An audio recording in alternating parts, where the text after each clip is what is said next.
98.1 FM and AM 1220. Welcome to the Alex Urbina radio show. The following is paid programming and does not necessarily reflect the opinions of KHTS or its ownership.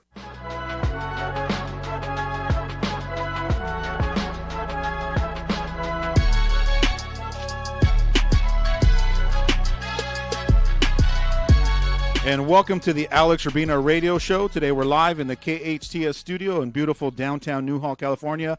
And I'm back in the saddle with my lovely co-host, Ellen Tunick. Feels good to be back here live on the radio. And we have a special guest joining us today.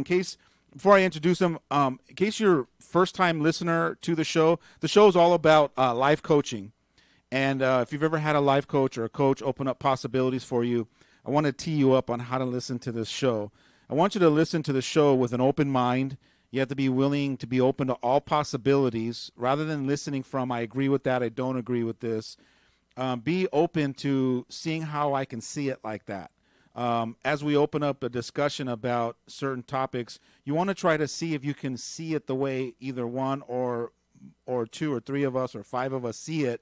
Because if you're able to see it one way, you have a new perspective now.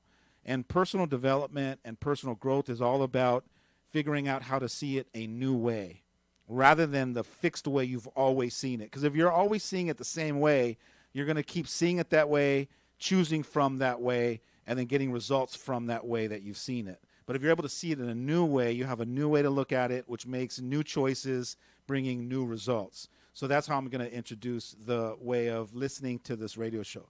And joining us today in the studio, we have a special guest. His name is Ray Maldonado, 29 years old, and a young father of two kids. Thanks for being here today. Thank you. Thank you for having me. So what's the topic? What do you want to talk about today? Let's just dive into the coaching session. Yeah, so main thing I want to talk about more or less is, what we tell our kids, what we try to reach into our kids when we, food for thought of what we're trying to teach them. And the number one thing is, growing up is when I was a kid was my dad, he saw that he made a lot of bad decisions in his life, and he told us to always don't be like him, And even though he was a great father, in my opinion, and he strived for the best, when he put that into me, I felt that he disarmed himself in who I should look up to, So me and my brothers and sisters, I seen me, not just us, but other kids growing up that would look up to people in the streets or people, that they saw around them as opposed to looking at their parent for guidance through life. And I feel that at the same time, a parent stops striving to do better in life the moment they tell you that. Like, it's okay that where they've been and they're going to be there forever, but just don't do it yourself because then you're going to be better off than me. Yeah, I like this topic. I'm glad you brought this up because there's one thing to be a mom or a dad and tell your sons or daughters, hey, I've made these mistakes. And rather than telling you not to do them, I'm going to tell you and reveal how they destroyed some of my life or some of the consequences I paid for making those. Absolutely. And then when you're sharing the learning lesson from being vulnerable enough to kind of tell on yourself, because that's what your dad was doing. Yeah. He was telling on himself partially.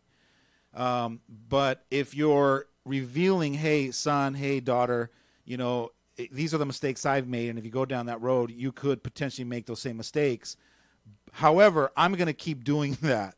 Yeah. So then you're not really course correct. Your advice is not, there's no merit to your advice. It holds no weight. Exactly. But if you're sharing, hey, look, son, I got these tattoos and all on my neck or my face, and they weren't the best choices for me because they shut down a lot of opportunities that really weren't there for me. So, and since then, I have stopped getting tattoos.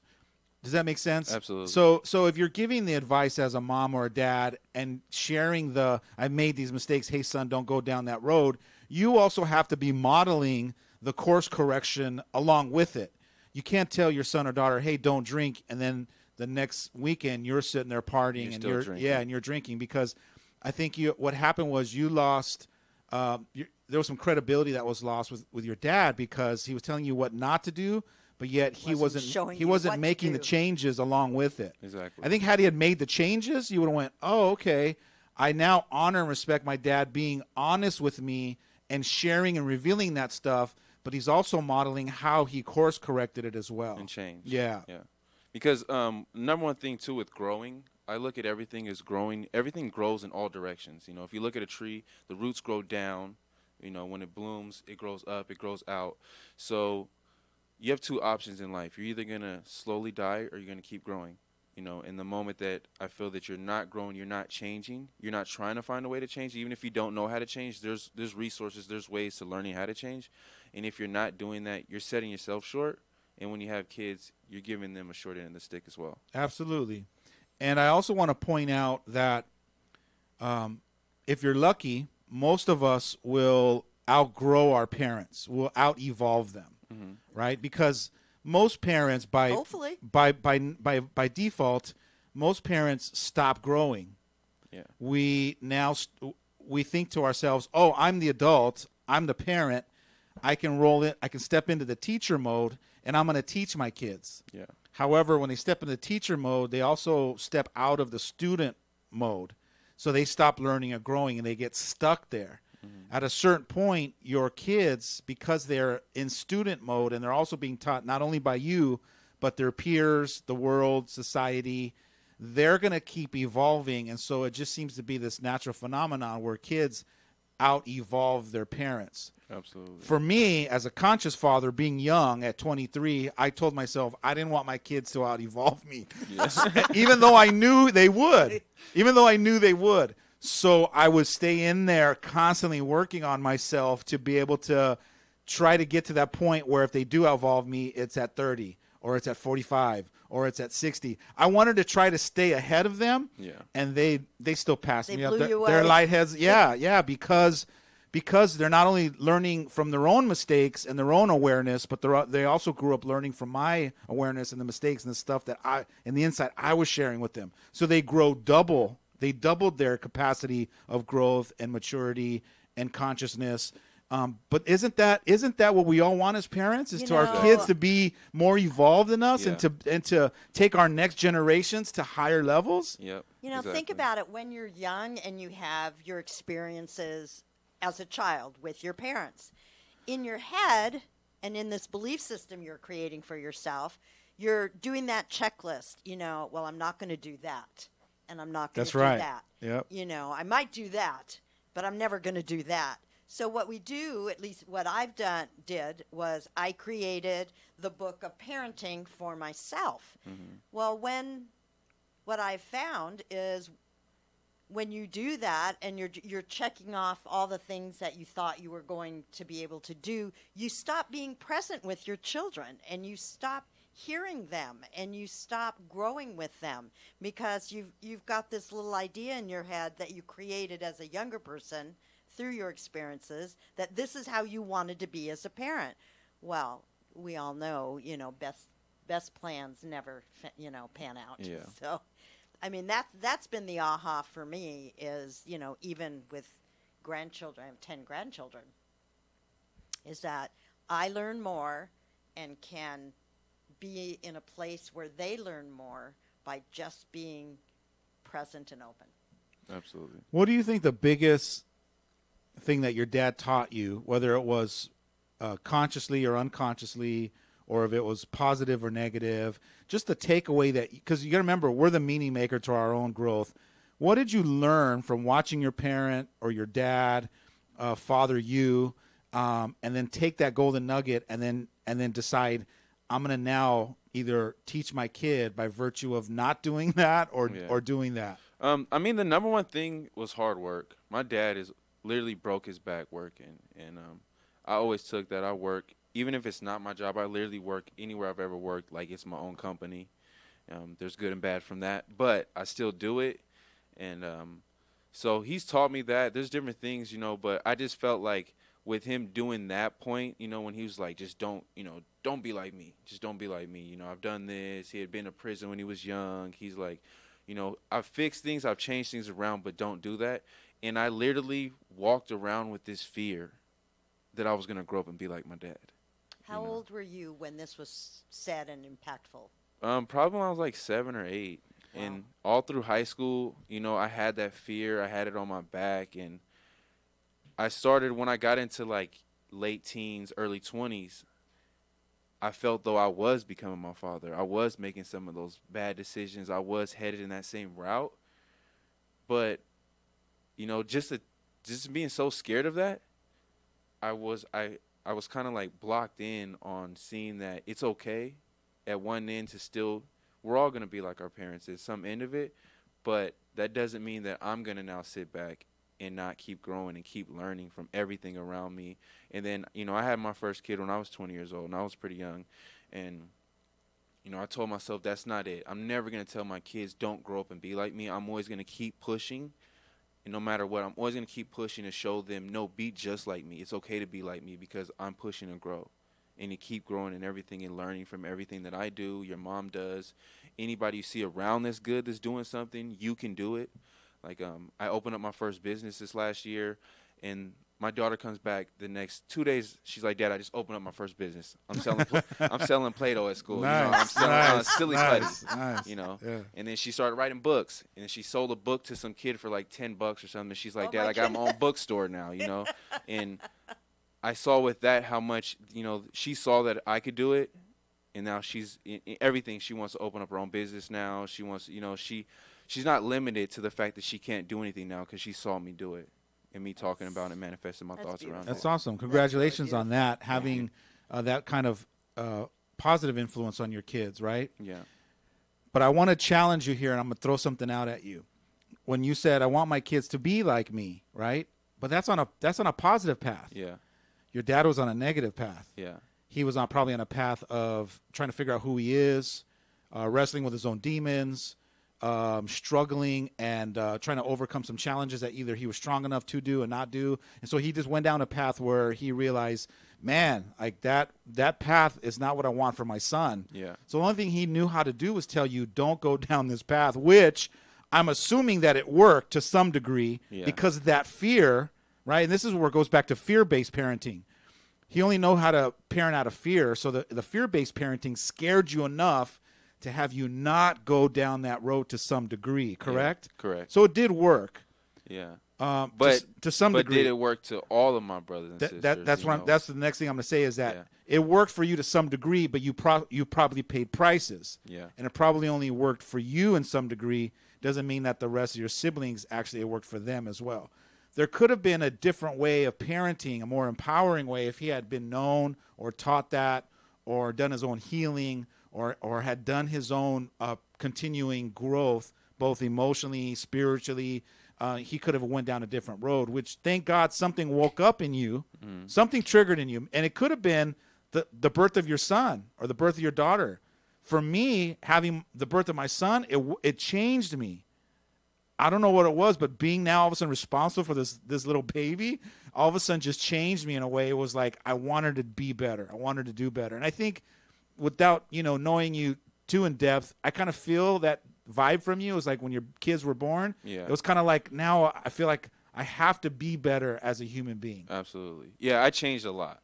And it's not about just being a great father figure. It's, like Alex says, if you work really hard as individuals, if we work really hard on being the best we can be and just great individuals, it spills over to our kids. We don't even have to say it, write it down, let them know. They will see it and they will feel it, and it becomes a part of who they are. Yeah. Yeah, I think if you stop focusing on, I want to be a better mom, I want to be a better dad, if you just focused on, all right, what's next for me? What's my next dream? Yeah. What's my next goal? What am I excited for? What's my next contribution? And you go out and chase your dreams, and you're going out there making a difference, and you're out there helping other people. By virtue, your kids are sitting there, these little eyeballs staring at you, and they're watching you chase after your dreams. They're watching you live courageously. They're watching you out there taking risks. So they're just going to mimic that. Yeah. Can I add something to that too? Absolutely. Yeah. I actually saw myself when my kids were really young, when they're like 1 and 3, 1 and 4. I did everything for them and my wife. I did everything to provide for them. And even though that's good, I stopped growing as an individual. So then when things did get rough, it is like everything crumbled. And now I took the standpoint in my life to actually try to focus on building myself and being the best person I can be, to be the best at all of my other labels, not just a father, not just a husband, but, you know, a brother, a son, you know, a co-worker, anything, in every label that you take on, because we take on so many different labels in life and, you know, with different people. For you to just focus on being just the best parent you can be, you're going to, like, once again, you're cutting yourself short, because you just want to be the best person you could be, to be the best of all those labels. Being selfish is not a bad word. Yeah. I learned that. Yeah. And when you are selfish and focusing on self, right? Because that's what selfish is. Right. I'm focusing on self, which is healing self and growing self and developing and becoming a greater self version of me. Then you could take that greater evolved self into, you, like you said, all the different labels. Yeah. When you're focused and you're self-centered. But if you're just focusing on just being a great dad, like you said, all the other labels can fall off. Now, all of a sudden, now I'm not a great son anymore because I'm so focused on my kids. Yeah. Now, all of a sudden, I'm not a great brother anymore because I'm just obsessed with being a great dad only. Yeah. But if you just focus on, I want to be a loving, caring, compassionate, authentic, vulnerable leader, Balanced human being. right? Then I can take that into all of my roles. Exactly. And that's developing the whole self. Yeah. And I think that's really the takeaway for today is, how do I develop the whole self? I can carry that in to every role that I play, whether it's a boss or a best friend, and just carry that all the way around. All right, we're going to take a short break. When we come back, we're going to take it to a whole nother level. I hope you have more questions in your pocket for us. Stay tuned for more of the Alex Urbina Radio Show right here in your hometown station, KHTS. There are times when nothing else will do because you know exactly what you want. You want the Alamo, the taste of true Mexican cooking at its best. At Alamo, you're treated to a taste that is truly Mexican with an atmosphere to match. Enjoy a Cadillac margarita, try a mucho burrito, or sizzling fajitas. Voted the best Mexican food in the SCV and a favorite of former supervisor Mike Antonovich. Alamo Rotisserie in Granary Square, serving Santa Clarita for over 30 years. The Art Gallery of Santa Clarita Artists Association, located in downtown Newhall on 6th Street between Railroad and Main, features local members' original artwork with changing exhibits every 2 months. Purchase affordable art for your home or as gifts. Open Friday through Sunday or by appointment. Artists wishing to join the SCAA can visit santaclaritaartist.org, come to our free monthly meetings at Barnes & Noble, or stop by the gallery. For upcoming shows, check us out at santaclaritaartist.org. We make visual art visible. Can you believe it? 2 nights ago, my owner was going to dump me at the end of the street. But I set him straight. I said, hey, listen, do the right thing. Santa Clarita's waste haulers offer free large item pickup or drop-off. You can drop me and other bulky items off at their local facility for free, or call your hauler for a free pickup. So he clicked on greensantaclarita.com and followed the instructions. It was easy. Don't dump. It's better for your neighborhood and keeps me off the streets. Hometown, your hometown station.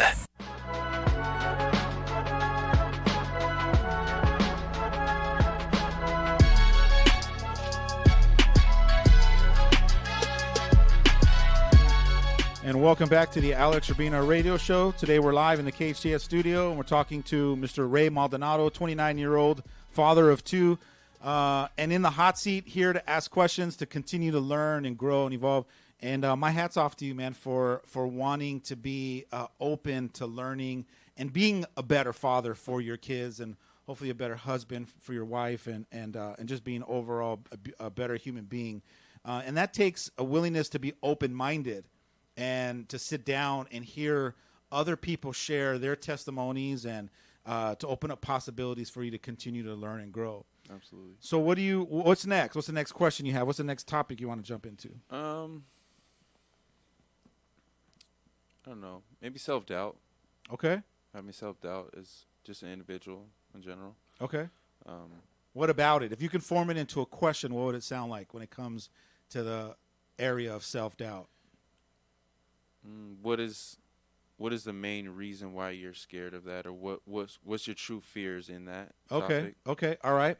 So when I do these trainings, right, for teenagers, because I feel like we're all teenagers, right? There's still a teenager stuck in us, right? And so when I do the workshops for teenagers, I talk about this very powerful distinction. It's called our comfort zone. And our comfort zone is this imaginary zone that we've created, that everything that's inside of my comfort zone is the area that makes me feel secure, safe. I'm comfortable there. It's things that I'm familiar with, or the things that I'm used to doing. Everything outside of my comfort zone are the things that are bring up fear, challenge. I'm insecure out there. Things that are far outside of things that I'm unfamiliar with, new territory. And so growth only happens where? Is it inside my comfort zone or outside my comfort zone? It's out of my comfort zone. So when I'm out of my comfort zone, there's going to be feelings that come up. One is fear. Two is going to be doubt. Doubt what? What are we doubting? Ourselves. I'm doubting that I can do this. What else am I doubting? I'm doubting acceptance. I'm doubting accepting what? Other people accepting you. Okay, all right. Doubting how people are gonna view me, judge me. I'm doubting even if it's possible.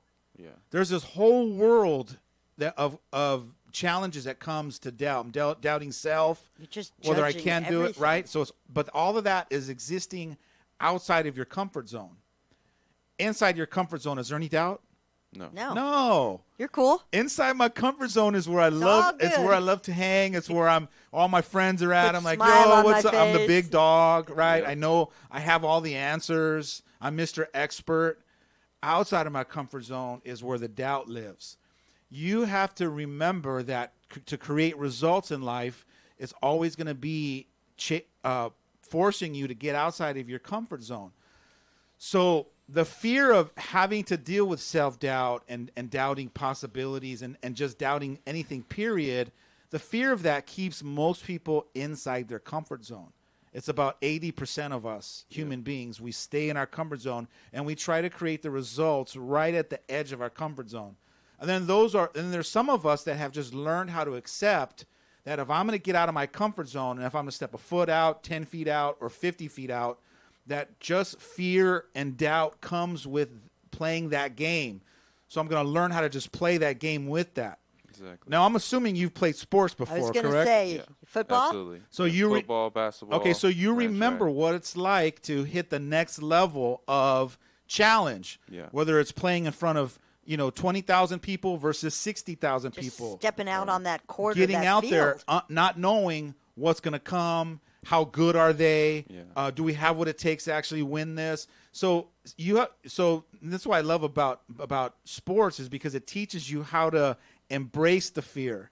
And do it anyway. It teaches you how to dance with the fear and spin it off and get excited. And get excited inside of the fear and the doubt. It's okay to have doubt and fear.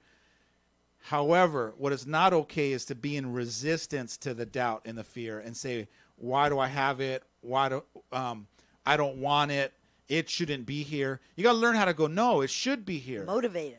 It's here to let me know that I'm outside of my comfort zone on the skinny branches out there taking risks where there's possibility for me to create value for myself, to create the extraordinary results that not everybody is willing to take on. Mm-hmm. And so you can fail in that time, but failure's opportunity. Opportunity to learn especially. But there's also so much more growth out there for you that I think, you're playing with something that's like 90% chance to like a 10% chance. And even if you did fail, you're going to learn. So if you just keep at it, you're going to turn around and still do it again. Yeah, eventually you're going to get the result that you're looking for if you keep staying committed to it. Most people quit after a certain point of not continuing to follow through on it. Now that I painted a different picture when it comes to doubt or self-doubt or doubting possibilities, and I painted a different picture for you. Now, how do you see self-doubt? Me personally, I've always seen self-doubt as somewhat of a good thing and a learning experience and to get out of your comfort zone. For an example, I'm a massage therapist, right? And I've really taken the whole end of massage therapy and taken it to this next level. And the way that I did that is I got out the comfort zone or removed what I consider removing the box. So I removed the box of what you might think a massage is. I don't use sheets. You don't get undressed. You come in with just regular workout clothes, almost like these stretch therapy studios. I was actually one of the first people to open up a stretch therapy studio this last year out here. And even that, ended up, different things happened, and I ended up walking away from it, and I failed at it.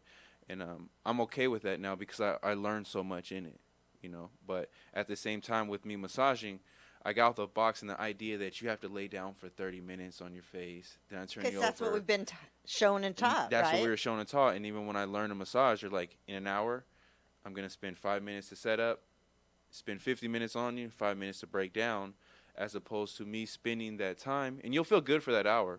But now what I do is I try to spend that time and focus on your actual problem areas, and I'm very specific in that. I need a card. Because I want you to feel good for the next week or two, not just feel good for this hour. Because nothing's growing with that. I'm not actually healing you anything. That's a masseuse to me as opposed to a massage therapist. And actually understanding what's going on with those muscles and really fixing it and improving it. So what are some of the self-doubt that you had to overcome when it comes to taking on that next level? Self-doubt that just me only being a massage therapist, that I wasn't good enough to, charge what I charge an hour, or that I could be successful in this economy just being a massage therapist. Because that's what a lot of people, when they talk to me about it, they're like, oh, he's just a massage therapist, and people tell them, why don't you become a physical therapist or a doctor? And I'm like, because I want to push this practice more and actually excel in this and be the best at it, as opposed to jump into something else that you're only going to listen to me because it says Dr. Maldonado on my chest, as opposed to seeing true results. If I can give you true results as your massage therapist, and I'm doing sometimes more than what your doctor, your physical therapist can do for you, then I don't need it to say Dr. Maldonado on me to know that what we're doing is true therapy and it's actually helping and changing your life. Absolutely. It's called commitment. And what it sounds like you're committed to inside of the practice called massage therapist or therapy is creating a new model. Exactly. Right? Exactly. Now, if you're going to create a new model, that means you're going to have to separate yourself from the old model. And you're going to have to push through the lining to break through to open up a whole nother box on top of an already existing box. Yeah. And that's for all the new people that want something new. They don't want to, they want some healing that comes along with the massage. Yeah. They want some new energy that starts to flow through their body that gets opened up because they were working with you and you helped create that opening for them. So you're going to have to kind of stand there by yourself and keep talking about these things and keep shining your light and keep letting people know that this is possible for a whole new box to sprout on top of the old box. Yeah. Which means that you're going to be out there on the skinny branches by yourself. Yeah. In which I found myself a lot of times. Yeah, yeah. There was times where, like, thank God right now I'm extremely busy. I'm really picking up. Wonderful. Word of mouth out here has me, like, extremely flooded. I'm at top chiropractor's office on my own practice. I'm doing amazing. But there was days where, like, I do massages for $20, $30 and come to your house just to show you that it works. It can be different. It can be different. It can work. It can happen. And you don't have to live with the fact of, oh, you're just getting old. You can't lift your shoulder. Oh, my God. You He can't is raise your speaking arm. my language. So, yeah. And I but think there was a lot of fears in that, the Yeah, for fact sure. of, like, having my own kids. Even my dad, it was one of the things I'm like, Dad, I'm going to open up my own business. And, I'm going to do all this. And he's like, well, you got 2 kids. How are you going to do that? You need to focus on just working I a heard job that, and too. Always surviving work for a everything. corporation. Yeah, Don't just ever work for How yourself. are you going to do that? And I was like, I don't know, but I'm going But to I'll figure it out. figure it Yeah, out. yeah. And that's what I love about millennials is you guys are courageous enough, some of you are courageous enough to trust that if you chase after your dream or chase after this one burning desire that's inside of you, you have to trust that there's a breakthrough in there somewhere, and all of a sudden there'll be the one day where the referrals are just coming so fast that I don't have to even market myself anymore because I've paid my dues. I've done the $20 massages. I've done the free stuff at events. I've gone back and redone massages because someone tweaked their backs for free, and I've done all that stuff on the front end so that I can enjoy the beautiful abundance on the back end. Exactly. And that's what it takes but it's also going to take some of you being willing to see that vision and also confront some of the beliefs that our parents have where it's limited in their mindset of No, you got to get yourself a job or get yourself a good education, get a paycheck, and work that same old model that worked for them. And then it now challenges you to go, but Dad, this is a different world now. Yeah. This is a world of entrepreneurship now. If I want the kind of dream that I desire, it's not going to be working with a company. It could be a portion of it, but ultimately it's to own my own business, and then it's to own multiple businesses to the point where those businesses work for themselves, and then I'm not even working those businesses That anymore. word entrepreneurship scared my father to death. Right? But doesn't it, and I'm going to say old timers. Well, doesn't most old timers? Yeah. Because that's not. It's the gold watch after 30 But that's years not the at world that they General grew Motors. up in. No. They That grew was up. my dad too. Yeah. He was greatest landscaper. He later would come to your house if we come to barbecue. I'm like, where's my dad? He's in your yard, like, fixing the bushes and trimming this. and asking if you got a hold. He had a passion. And he's doing it. And I'm like, Dad, chill. We're at a barbecue. But he's always wanted to do it, but he never took that leap. And he'd have one of the most, in my opinion, to have one of the most successful landscaping businesses there, around right now if he did it. And he always talked about it since we were kids and we're older, and he still does it, but he never just took that leap of faith into it. One of the greatest joys I remember, my dad's not with me anymore, but one of the greatest memories I remember is my dad was a sheet metal worker, and he worked with sheet metal for years. And he built beautiful oven ranges and the upper parts. Yeah. But there was a part of him, he loved photography. And it was something that I started doing as a teenager. And I remember coming home and going, Dad, check out this camera, and let him tinker with it, and to see his face light up. And I remember at 17 years old, 18 years old, I'm dropping these seeds going, Dad, if you wanted to change your careers, you can do it now, and I'll help you. And his face would light up just at the possibility of him doing something that he loved doing and getting paid for it. His face lit up like a little 4-year-old kid. And I just remember dropping those seeds and planting those seeds for him, that if he wanted to, that he could do it.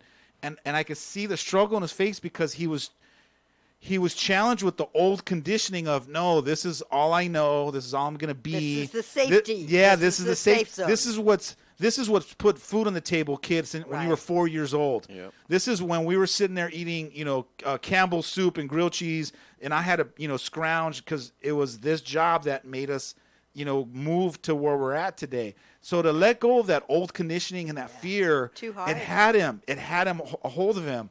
But I can see him looking at me and getting excited of, it's kind of like he was not verbally, but like with his eyes, he was communicating like, thank you, son, for believing in me. Right. And even just saying that to me, you made Makes my me day. happy.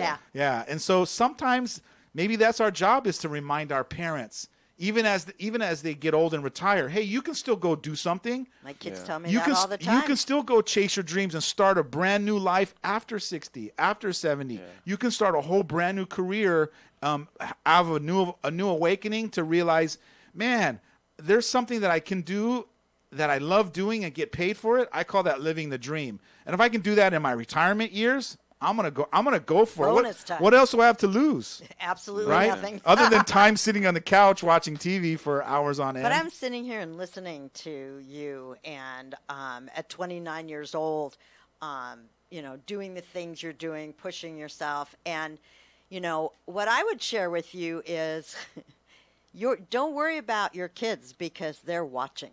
They are watching you. And everything they need to know, they're seeing. You don't have to say it. They're seeing it. But don't be afraid to let them know, hey, Dad is making mistakes. Oh, Yeah. yeah. Because of what you shared with me about your dad, just remember your dad did it in a fear-based way.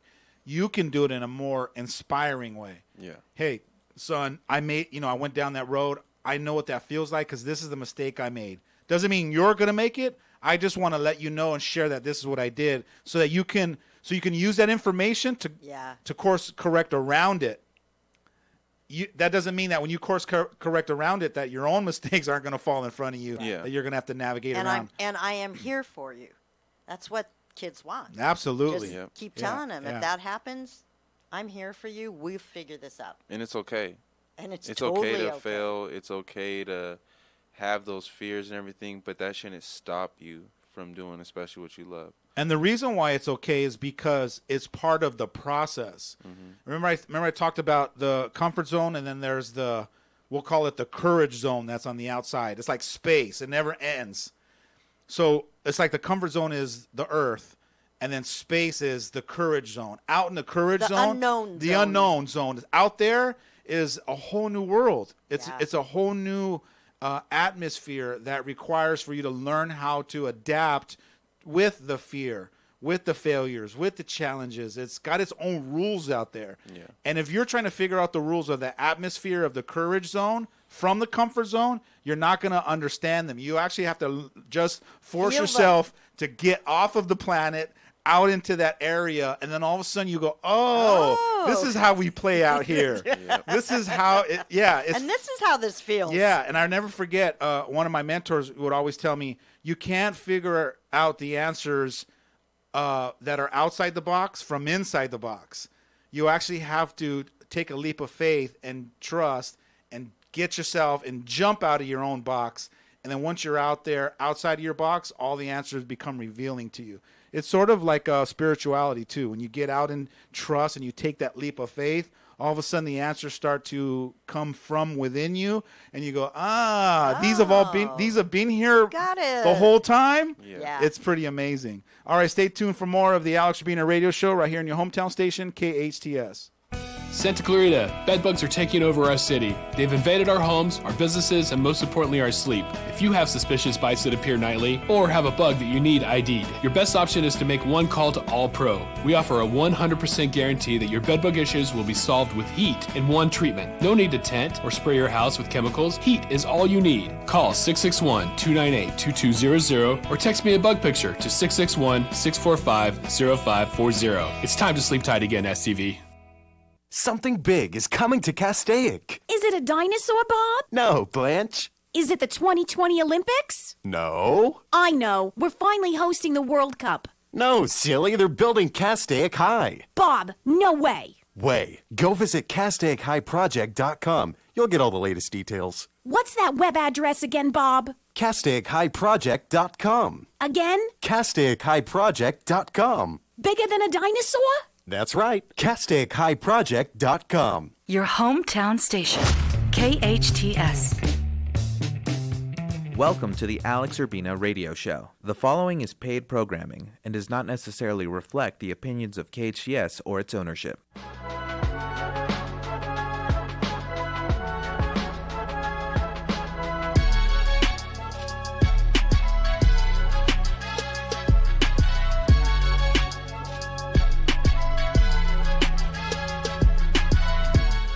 And welcome back to the Alex Urbina Radio Show. Today we're back in the studio, and we are live on this beautiful day here in downtown Newhall, California. First day of summer. Is it? Yeah. Nice. That's why it feels different today. Yes. And it feels different because we have a special guest. We have Ray Maldonado. He's a father of two, 29. You are a millennial. Yes, you are, right? Yes, I am. And so there's a lot of, in the last maybe 15 years or so, I've been studying millennials because my own kids are millennials, but I've been studying them because I also been working with them in the training rooms. And through the training rooms, as millennials came through and went, now we're starting to get the I generation coming in. But I love millennials. I mean, it's like they've taught me so much about myself. They've taught me so much as a father, as a parent. They've taught me so much on how to teach other parents how to work with their kids. But I absolutely love millennials and the challenges that you have overcome, the courageousness that you guys have had to lock on, and the things that you had to challenge even with your parents, like what we were talking about earlier. Don't let your own parents' fear and doubts and their old conditioning be projected onto you. You have to learn to stand up and go, no, Mom, sorry, but that's not today's world anymore. It's not like that. This ain't the olden days anymore. Yeah. I'm dealing with a whole other set of challenges that you probably don't even understand. So sometimes it really takes for a millennial to step up to their mom and dad and kind of challenge them with that. Absolutely. So what's next on your agenda right before we end the show? Just manifested thoughts and how powerful they can be, good or bad. I love this. All right. You said it in a way like your thoughts are separate from you and like manifestation is separate from you. They're not. They're not. So when you say how powerful our thoughts are, the thoughts are powerful because you're creating them. You are the manifestation. You're the creator. So your thoughts and manifestation doesn't happen outside of you. It happens inside of you. So here's an example. Have you ever had a burning desire to do something that just you couldn't sleep at night? It was just something that just kept nagging you, like internally. Have you ever had that? Yeah. That feeling? Absolutely. That feeling is coming from a creative area of manifestation inside of you that wants to be born. And you have to give birth to it. But before you give birth to it, you have to decide that you are the creator of it. You are the manifestor of this idea. So then you have the idea, and then you have to learn how to embrace the idea, own the idea, and then say, this idea is going to happen come hell, high, or water, or whatever. Well, you become the idea. You are the idea. Yeah. Not that you become it, you are it. So if you're the idea, then it's up to you to decide that you're going to manifest it. You're going to bring it into existence. And I think that a lot of us, we believe, and including myself, when I was younger, I used to believe that I have a thought, throw the thought out there, and that the world was going to manifest it for me. Rather than, no, I gave birth to this thought. I have to push this thought all the way through its infant stages, into its teenage years, into manifestation. And so I'm just going to keep pushing that into, okay, here I am now at this end result because I gave birth to it. So let's take, for example, everything that I've done. And the last huge thing I've done was writing the book that I created, The Inspirational Parent. When I had the thought maybe about 15 years ago. But I didn't want to just write the book just to write it. I wanted it to be written through me, and I wanted it to be when it was I got to be the vehicle for the book. And so I didn't want to just sit down and just start writing stuff. And so it took almost 15 years for it to now all of a sudden my knee to start shaking and my inner voice to go, kid, what are you waiting for? We're ready now. And so I said, all right, let's do this. And so once I locked on the book, that book was not going to happen, to the point where even during the challenges that came up that the universe was somehow throwing out in front of me, I had to keep pushing past that, under it, over it, around it, because there was no way that book was not going to be written. And so I just barreled down and kept pushing that. But I looked at it like your kid. It's your kid when you create an idea. And you're just going to be committed to that kid being successful no matter what, until you get to the finish line where now you're at a book launch and the book's now available to be purchased and available for people to have in their homes and to read for a lifetime. And so the idea is that when you have a thought and that's something that you want to manifest, you got to learn how to just decide that you're going to manifest it no matter what, and then put that intention into the universe. Yeah. So what are you hearing me say? So I'm hearing the fact of, like, I like the fact that you said it, like, you know, it's your child. And especially if you have kids, you know what it's like, that everything changes and you have all new priorities.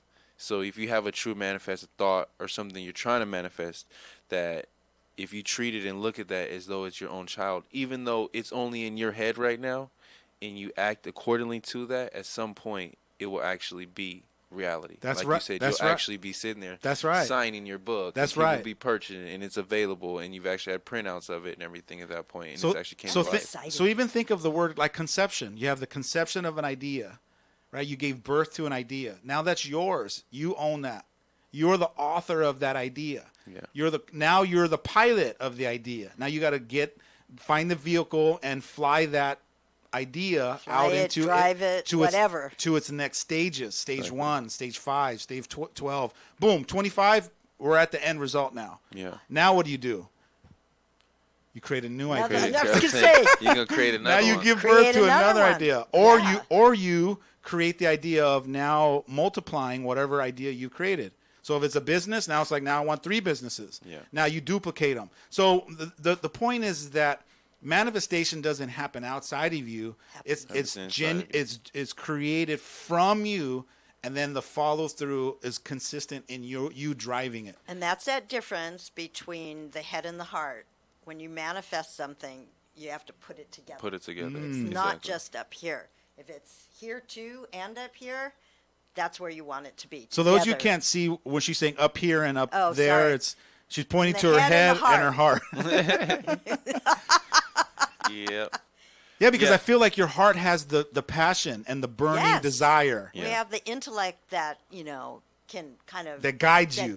Hey, when we went down this road already 3 times, buddy. But it's Are we going to go down a 4th time, or we're going to go around it, right? Yeah, it's your heart that's going to get you to where you want to go. That's right. And when you combine them both, all of a sudden it's got whole new wings, powerful. A new drive that just pushes you. If you keep it up here, you can always ignore it. Yeah. You can't ignore your heart. And I feel that like when you first stated conception, when you first started that, and how do we get that into a manifestation is to keep reminding yourself, because sometimes I feel like we'll have this idea, but then you might have told one of your friends and they're like, hey, what happened to that? And you're like, oh, it's just an idea. It hasn't happened or this and the other, because you haven't put it into that manifestation point yet, because you haven't brought the heart and the brain together with it and truly sold the fact that this can happen. Right. In internal belief in yourself and empowerment, saying, I can do this, this can happen, this can be a real thing. I just have to keep my brain on it. Because even me, when I was trying to do my own, and I wanted to open up a stretch therapy studio, as soon as I woke up, I was thinking about it. As soon as going to sleep, I was thinking about it. I was looking up other ones that people have already done it. I've looked up, how successful, how other physical therapists are using social media, and YouTube and Instagram to really push their practice. And people see them actually working on somebody, and now they're like, I got to try that. I got to try that. So after the stage of conception, the next stage is where Nike got it right. You know what it is, right? Is just do it. Just do it. Because if you don't just do it, what happens is after the idea, you will psychoanalyze the idea. So after you have the idea, you get the goosebumps on your arm, the hair rises, you get that feeling of riled up. Flowing. You have to just do it. And it's funny that we're talking about this because I just wrote a post on my Facebook account about the commercial, the little girl commercial on Nike. Have you seen that? Yeah. So it's a commercial of a little girl who is holding hands with a world-class soccer player, another woman, and they're about to take the field in a World Cup, and she's grabbing their hand, and the little girl, she's dragging the little girl with her as she's dribbling and kicking the goal, and it's to show the little girl that you can do this too. And at the end of the commercial, it says something like, don't change your dream, change the world, just do it. So it first starts with the dream, which is the idea or the concept. And then after the dream or the concept, it's just do it. Yeah. And then so what happens is you just do it. And then a lot of people go, but where do I start? And the answer is just do it. But I don't have the money. Just do it. So it's where do I start? It's starting from you just doing it. Sometimes whatever that is. And even if you do it, let's say you do A, right? And then you go, oh man, A's not it. And then it's like, all right, awesome. What do you mean awesome? Yeah, you just did something that showed you that that's not the starting point. Right. So let's put that what do you call it? A prototype aside. And you're going to just do it again. Right. And then you do a second prototype. B. And then C. And then finally you go, all right, it took all those prototypes and now prototype G is the starting point. How many prototypes did Tesla put out? Come on. Right? And so the concept, after you have the idea, you're excited about it, and if you're up in your head, you're psychoanalyzing where to start. There is no place to start. It'll paralyze you. It starts at just do it. Just do something. And so all of my concepts and my ideas came from me opening up a Word document and just start to type. Yeah, just start typing just ideas or bullet points. This is the phase of going to start, and it's like no marketing classes, no PhDs, no degrees, just pure hunger and desire to create something that I'm passionate about. You allow yourself that stream of consciousness onto the paper. And not only that, but trusting that whatever I create, there's going to be a final version at some point. That's the one that I'm excited about. Right. But also, before I get there, there's probably going to be 2 or 3 dozen of the ones that I'm just going to go, oh, you don't really want to see those, right? How many great inventors have their whole garage filled with stuff that were just prototypes that never got there, but they had the courage to be willing to go through that process to create something extraordinary. Yeah. All right, so what's the takeaway for you on today's show? Number one takeaway for me is that everything, good or bad, is okay. And as long as you have the drive and the consciousness to keep pushing yourself and growing, you're always going to keep growing. I love that. Now, let me ask you this question. What if bad never doesn't really exist? Or if What do you mean? Or what if you said, okay, you said good and bad is okay, right? Yeah. So then, does bad even exist if good and bad is okay? Absolutely. It is there? It's in my opinion. Yeah, okay, absolutely. but listen what you just said. Good and bad is okay. Are there anything really bad then? I mean, Yeah, on does certain this to me all the perspectives, time. yes. on some perspectives, Like depending what? on anyone's perspective on something. No, Like, I'm just talking for about, example, for I'm me, talking about your perspective. all right, from my perspective, What's bad? What's bad? I lost one of my cars like a month ago. I had one of my neighbors. He was working on it. I'm getting busier in work. I just changed jobs, everything. All right, Walked away from all the right, Service all Studio, and now I'm down to one car. All right, now you got one car. Because you have that one car, you don't know what's coming down the pipeline for you. There's so many more breakthroughs and new awarenesses and new growth that's coming because you only have one car. But you're causing this one event to be bad, not realizing that who you've become and who you're gonna become because you only have one car you're gonna be more abundant with at a whole nother level. Yeah. And then from that level, you're gonna look back and I'm gonna go, hey Ray, was that a bad thing? And you're gonna put your head down. You're gonna like, nah, man, because that happened, it caused me to step up to another level. So what I'm trying to say is that be open to the possibility that things that seem like they're bad are just inconveniences. Yeah, they're just small little like ugh. Yeah. But they're there to teach us something. And it's not until later on as we're out past the smoke, beyond the breakdown, and we're at a higher level, we can look back and go, man, I honor all of those bad moments. I no longer see them as bad. Yeah. Therefore, everything that happens in my life is goodness. It's good. So you just got to be open to that possibility first to see it like that before you can actually get to that stage. And I'm excited for you, man, because you're hungry and you're open. You're like a sponge. Keep absorbing.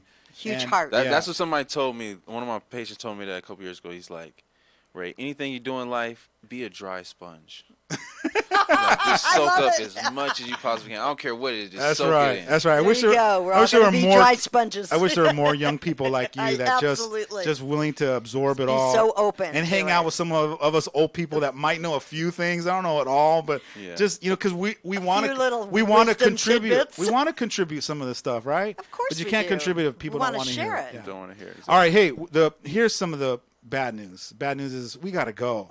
But it could be good news, too, because Now it means you get to go out and do it. that's right. And the good news is we're here live every Friday at noon, unless we have vacations or something like that where we're enjoying ourselves. Life. But we're also here on Facebook. You can catch us live or on Instagram and YouTube. Thanks for listening to the Alex Urbina Radio Show right here in your hometown station, KHTS.